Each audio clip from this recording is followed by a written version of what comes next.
India का सबसे largest AMC SBI ने एसआईएफ का प्रोडक्ट लॉन्च किया है। ये ना तो म्यूचुअल फंड है, ये ना तो पीएमएस है। इसके अंदर कौन कौन से प्रोडक्ट रहने वाले हैं, कौन से लोगों को इसमें इन्वेस्ट करना चाहिए और फंड के बारे में अच्छा खासा हम एक्सप्लेन करेंगे।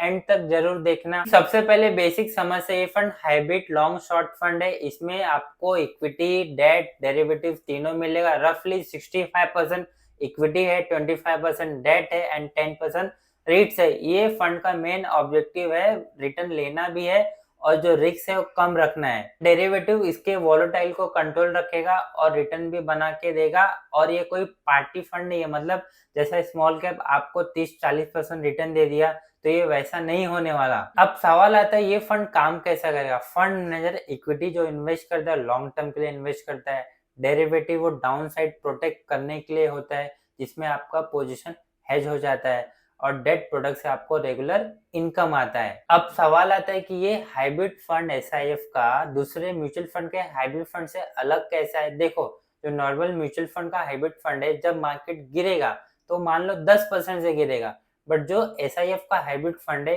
ये गिरेगा सिर्फ 5% से। क्यों?